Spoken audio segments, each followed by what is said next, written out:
मार्गशीर्ष महिना सुरू होणार आहे। मार्गशीर्ष महिना आपल्या महिलांसाठी अतिशय जिव्हाळीचा विषय खरं तर मार्गशीर्ष महिना मानला गेला आहे। मार्गशीर्ष महिन्यात आपण माता लक्ष्मीचे व्रत करत असतो, गुरुवारचे व्रत करत असतो। यंदा 2025 ला मार्गशीर्ष महिन्यात किती गुरुवार आलेले आहेत, व्रताचे काय नियम आहेत, पूजा मांडणी कधी करावी, जर तुम्ही गर्भवती असाल तर सेवा कशी करावी, जर मध्ये आधी लग्न असेल तर काय करावं, या संदर्भातली सगळी माहिती आपण आजच्या व्हिडिओमध्ये बघणार आहोत। नमस्कार सर्वांना, श्री स्वामी समर्थ। तुम्हा सर्वांचं आपल्या चॅनलमध्ये खूप खूप मनापासून स्वागत आहे। बघा, मार्गशीर्ष गुरुवार मार्गशीर्ष महिना येत्या 21 नोव्हेंबर पासून सुरू होणार आहे, तो 20 डिसेंबर पर्यंत असणार आहे आणि 2025 मध्ये मार्गशीर्ष महिन्याचे 4 गुरुवार आलेले आहेत। पहिला गुरुवार हा 27 नोव्हेंबरला असणार आहे, दुसरा गुरुवार हा 4 डिसेंबरला म्हणजेच दत्त जयंतीच्या दिवशी असणार आहे, तिसरा गुरुवार हा 11 डिसेंबरला असणार आहे आणि चौथा शेवटचा गुरुवार हा 18 डिसेंबरला असणार आहे। आता अमावस्या ही 29 तारखेला पहाटे सुरू होते आणि 20 तारखेला सकाळी 7:30 दरम्यान ती संपते, म्हणजे काय की अमावस्या 2 दिवस असणार आहे। म्हणून यंदा 4च मार्गशीर्ष गुरुवार आलेले आहेत, 27 नोव्हेंबर, 4 डिसेंबर, 11 डिसेंबर आणि 18 डिसेंबर। तर या 4 गुरुवारमध्ये आपल्याला माता लक्ष्मीची पूजा करायची असते, व्रतवैकल्य करायचं असतं। आता मार्गशीर्ष महिना म्हटलं तर अतिशय महत्त्वाचा आणि महिलांच्या आवडतीचा, तर कारण गुरुवारचे व्रत करत असतो, पूजा मांडणी करत असतो, कथा वाचन करत असतो, उद्यापन करत असतो। सगळ्यात आधी मार्गशीर्ष महिन्यात आम्ही पहिल्यांदाच करत असेल तर अर्थात तुम्ही संकल्प करावा की तुम्ही किती वर्ष मार्गशीर्ष महिन्याचे गुरुवार करत आहात।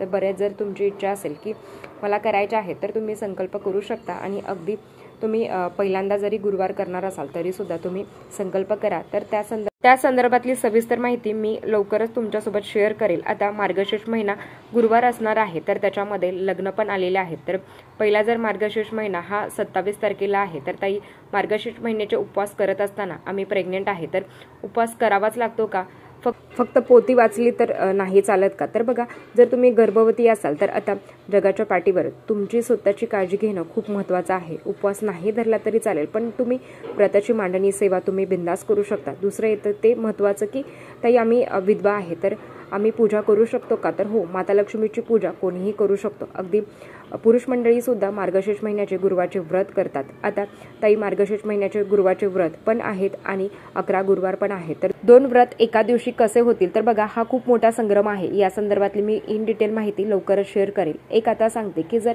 तुमचा उपवास असेल मार्गशीर्ष गुरुवारचा तर मग तो तुम्हाला दोन्ही गुरुवार एकत्रित धरता नाही येणार, पण त्याच्यासाठी काही पर्याय पण आहेत, ते आपण नंतरच्या व्हिडिओमध्ये इन डिटेल माहिती सांगता येईल।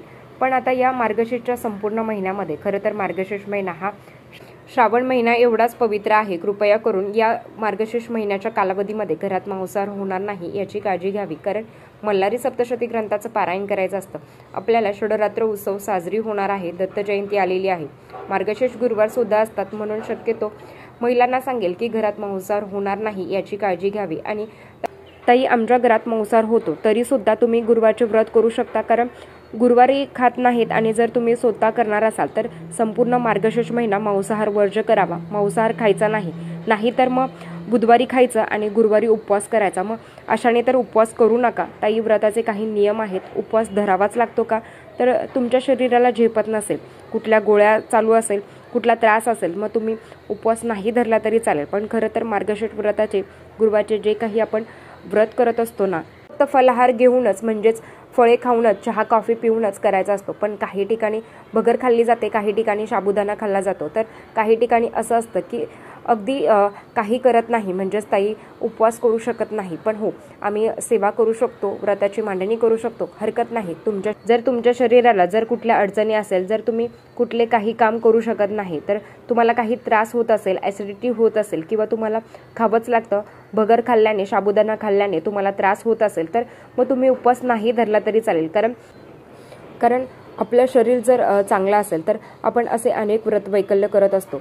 म्हणून सांगते की जर शरीराला काही कुठली हानिकारक असेल तर तुम्ही मांडणी करू शकता आणि अर्थात उद्यापन हे तुम्हाला 18 डिसेंबरला करायचं असतं।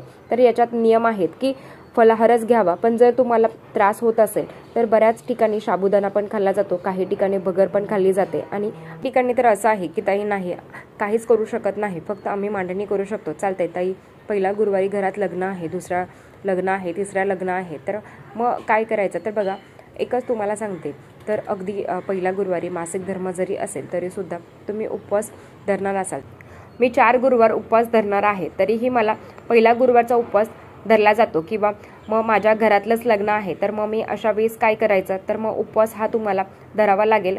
तर त्या लग्नात काही खाता येणार नाही किंवा मग तुम्ही उपवासाचे पदार्थ तुम्ही खाऊ शकता.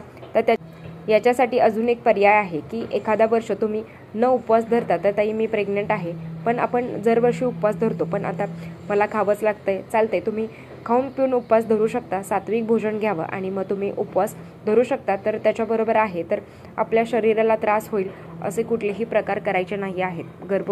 गर्भवती महिलांना स्पेशल सांगते की तुम्हाला कुठला त्रास होईल असं कुठलेच व्रतवैकल्य तुम्हाला करायचे नाही आहेत, कारण आपलं बाळ सगळ्यात महत्त्वाचं आहे. तर या गुरुवारच्या कालावधीमध्ये अगदी गुरुवारचा तरी तुम्ही ब्रह्मचर्याचं पालन करावं, भले तुम्ही उपवास करणार असाल किंवा नसाल, कारण उपवास धरणार असाल किंवा नसाल, पण तुम्ही मांडणी करणारच असाल ना, तर मग त्या दिवशी घरात कटकट होणार नाही, भांडणं होणार नाही, तुम्ही कोणाची निंदा नालस्ती करणार नाही, कोणाबद्दल अपशब्द बोलणार नाही, याची काळजी घ्यावी. त्याच्याबरोबर येतं तर दुसरं, खरं तर ब्रह्मचर्याचं पालन करावं, गुरुवारी तरी करावं.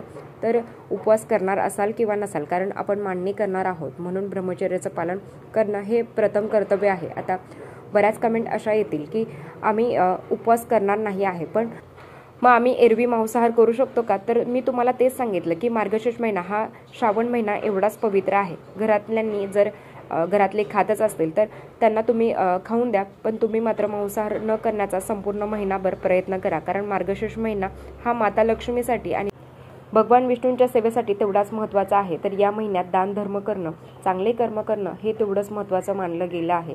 मार्गशीर्ष महिन्यामध्ये भगवान विष्णूंची, माता लक्ष्मीची जर तुमच्याकडून उपासना घडली, सेवा घडली, तर त्याचं 1000 पटीने पुण्य तुम्हाला मिळत असतं. म्हणून हा मार्गशीर्ष महिना, गुरुवार खूप महत्त्वाचे आहेत. मार्गशीर्ष महिन्यामध्ये गुरुवारची कहाणी येते, एक पुस्तक येतं. आता माता लक्ष्मीचं ते आपल्याला पठण करायचं असतं, तर त्याच्यामध्ये कहाणी असते, महालक्ष्मी अष्टकम असतं, देवीची मांडणी असते. त्या व्रताच्या पुस्तकामध्ये सगळी तुम्हाला माहिती मिळून जाईल, पण काही नियम आहेत ज्याचं पालन करणं तुम्हाला महत्त्वाचं आहे. तर पहिला गुरुवारी जर आमचा स्किप झाला, तर तो अर्थात या 4 गुरुवारमध्ये ना तर मासिक धर्म आपल्याला येतोच, तर एखादा गुरुवार मग आपला स्किप होतोच.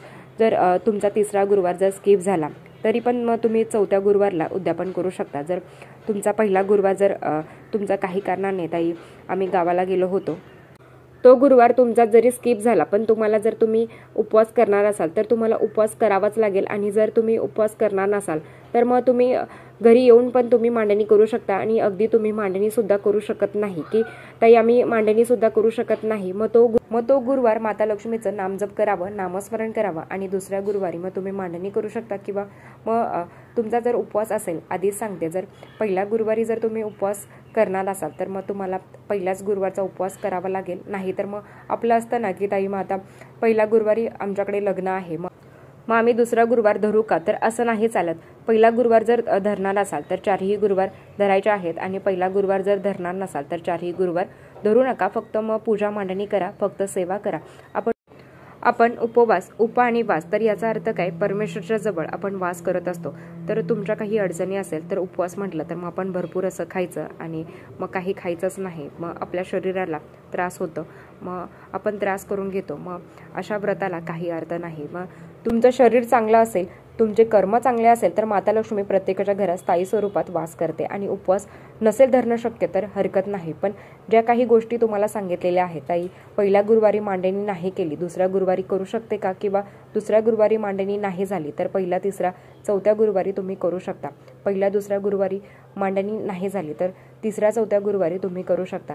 पण एक सांगते, उद्यापन जर तुमचं पहिल्या सुरुवातीला 3 गुरुवार तुमचे चांगले गेले आणि 18 तारखेच्या दरम्यान जर तुम्हाला मासिक धर्म आला तर तुम्हाला उद्यापन करता नाही येणार. किंवा आता समजा पहिल्या गुरुवारी आमच्या घरी लग्न आहे, तर मग पहिला गुरुवार मी धरणार नाही आहे, मग मी मांडणी करू शकते का? किंवा मांडणी झालेली आहे, दुसऱ्या गुरुवारी झालेली आहे, तर 3ऱ्या गुरुवारी जर मला मासिक धर्म आला तर मग मी 4थ्या गुरुवारी उद्यापन करू शकते का?